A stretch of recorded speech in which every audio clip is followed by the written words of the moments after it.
silk on my collarbones. I stood barefoot on the cold parquet floor, which smelled of wood and dust. In the dim photo studio air, a mixture of the aroma of coffee and the barely perceptible crackle of the spotlights hung. On my skin, a sheer, ivory silk suit fastened at the back with an almost weightless zipper. The photographer, Maxim, lifted a strand of my hair so it didn't cover my collarbones. His fingers were warm, firm, yet surprisingly gentle, and barely touched my skin. At that moment, the only sound was the click of the camera. My phone vibrated on the table. The screen lit up brightly in the darkness. Payment successful, restaurant terrace, table for two. Time 9:07 p.m. My husband, Oleg, certainly wasn't sitting in a restaurant with me today. At least, not with me. Turn a little to the left, Maxim said calmly, with a look that saw more than it showed. Put your hand on your hip, but don't press. Let the fabric slide down on its own. Perfect. One more breath. I obeyed. The silk slid over my skin as if it were warm water. The shoot was essentially demure, almost tame. It was more hints than revelations. And yet the air around us became heavier, thicker. My breath suddenly felt like a decision. My name is Nadja. I am 36 years old. I was married to Oleg for 12 years. We have a daughter, Olja, 9 years old, who paints the sky with watercolors as if you could live in it. I work as a copywriter and designer for small brands, labels, packaging, small cards. Things that people might only hold for a minute but that still stick in their memory. Oleg manages a hotel complex. Shift schedules, overtime. I'll call back later. Our marriage was quiet. A shared Spotify account, Sunday Sieniki evening series with tea. And amidst all of this, a growing, hard-to-explain silence. The shoot was a gift to myself. No lose 5 kilos by summer. No make yourself pretty for him. No, I wanted to see myself. Not just a mother, not just an employee. A woman who likes her skin and allows herself to be beautiful without anyone's permission. Maxim photographed tactfully. Don't smile, he said. Just breathe. Let your eyes speak, your lips can rest. Sometimes he corrected my posture, barely touching my skin, 2 centimeters lower than friends would. Stretch a little, as if an invisible thread were holding you to the sky. And it was amazing how a single finger on my shoulder gave my body back its voice. My phone vibrated again. White lilies, delivery confirmed. I pressed my lips together. White lilies smell so strong it's almost suffocating. I hated them. Oleg knew that. Why was he ordering them? For whom? Are you okay? Maxim asked quietly. Yes, I just need some water. He handed me a glass. His fingers brushed mine, a barely perceptible contact, yet every cell in my body responded. Suddenly, I remembered I had a body at all. How silk feels a palm, how skin responds to warmth, how breathing speaks with a pose. We'll take a short break, he said. After that, we'll try linen and daylight. It'll be softer. Softer, the word resonated with me. I hadn't heard it in too long. Home smelled of laundry detergent with lavender and vanilla tobacco. Tobacco, neither of us smoked. On the table were 2 wine glasses, one with a dark lipstick imprint. A gray man's jacket hung on the chair with a subtle embroidery on the sleeve.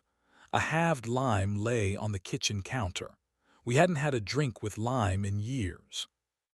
You're early, Oleg said, stepping out of the bathroom in a new too-clean t-shirt. Photo shoot. MHM. So how was it? Okay, I'm tired. I have a checkup at the hotel tomorrow. I'll be late, don't wait. He kissed me fleetingly on the temple, as one would complete a formality, and disappeared into the shower. I stood in front of the glass and ran my finger over the lipstick mark. A red I didn't possess. I didn't ask any questions. Questions invite lies. Instead, I opened my eyes. Maxim texted me that evening, "Thank you for your trust. You're very cinematic." A single word, cinematic, was enough to make something inside me perk up. For the next shoot, he suggested movement, linen sheets, soft light, bare shoulders, a knee under the silk, not revealing, aesthetic. He placed a pillow under my side to soften the lines. His fingers pushed the strap of my dress down half a centimeter. Suddenly, the world was too close. "You're shivering," he murmured. "It's the light," I joked. "No, light doesn't do that." He looked away like someone who consciously doesn't cross boundaries. The camera clicked. I closed my eyes and exhaled deeply. It was almost intimate, almost. Between us stood the lens, work, and 1,000 taboos. And yet I felt my skin as if it had a voice of its own. That evening, I noticed a new pendant on old Jaz's backpack, a metal heart. "Where did you get that?" "From Aunt Lika," she yawned. "Dad took me to the terrace. She was there. I got ice cream. She looked so beautiful in white." Lika, the senior manager at Oleg's hotel. Lily's lime lipstick. The puzzle fell together. No anger, just clarity, cold as glass. "Let's try a shirt," Maxim suggested at the third shoot. He brought a white men's shirt, the cuffs slightly worn.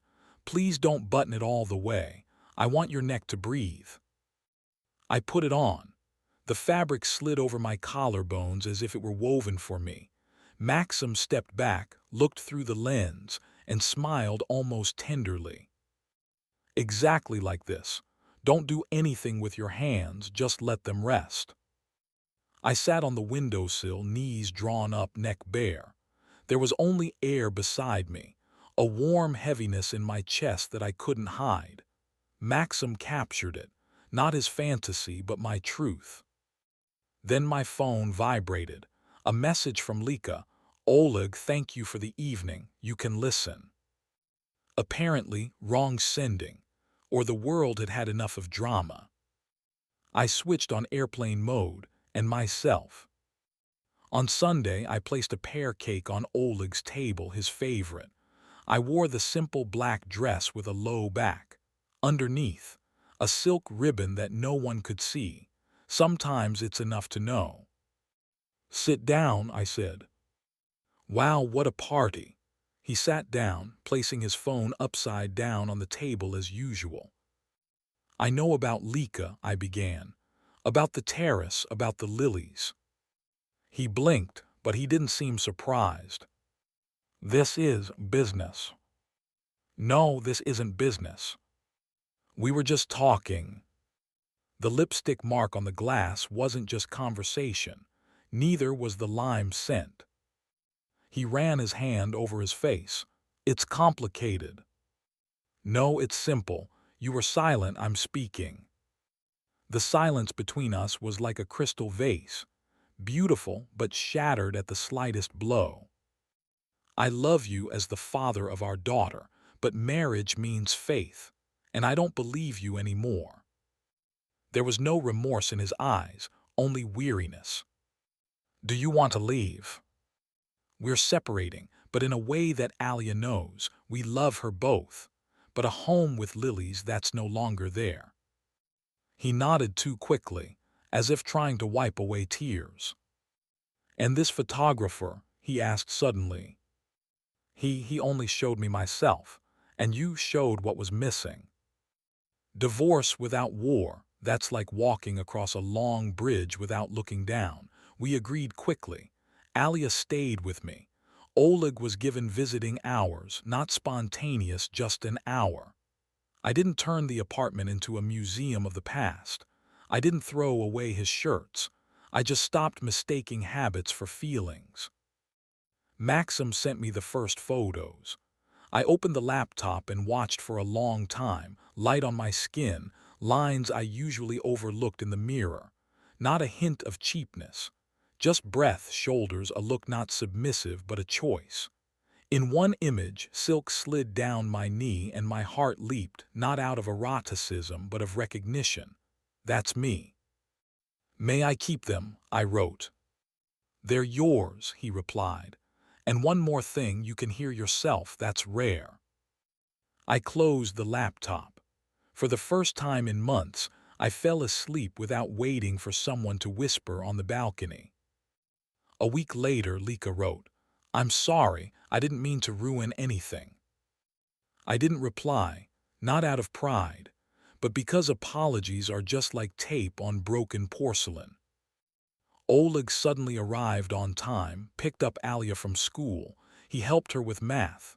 He learned to braid her hair crookedly but with such seriousness that Alia giggled and endured it.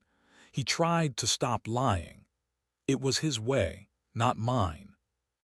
In the evenings, I listened to softer music, sometimes just the piano. I took the silk suit out of the drawer, smoothed it, and put it on, not for anyone else, for myself. I walked barefoot into the kitchen, felt the cold floor, took pears out of the fridge, and realized skin is also a home. Maxim asked me for one last session.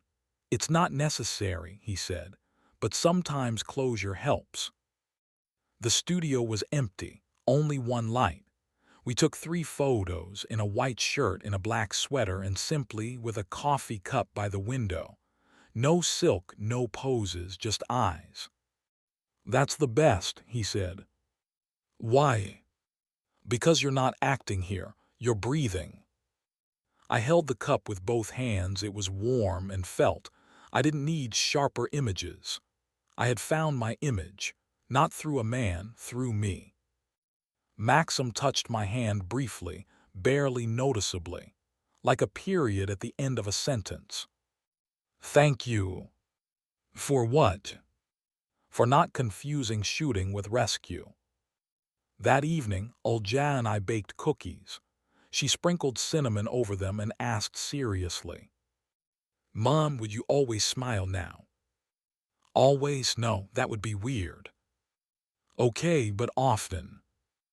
Often, yes. I kissed her nose with floury fingers. She ran into the room and fetched a brush. I wiped the table. A narrow silk ribbon lay at the edge. I wrapped it around my wrist, not so anyone would see, but so I would remember. My skin belongs to me, my boundaries, my decisions. When Oleg brought Alia 2 days later, he stopped in the doorway. You have changed, he said, not a compliment but an observation. I've become me, I replied. Does that scare you? A little. Get used to it. He nodded, tired, and left. I leaned against the door. The apartment was quiet.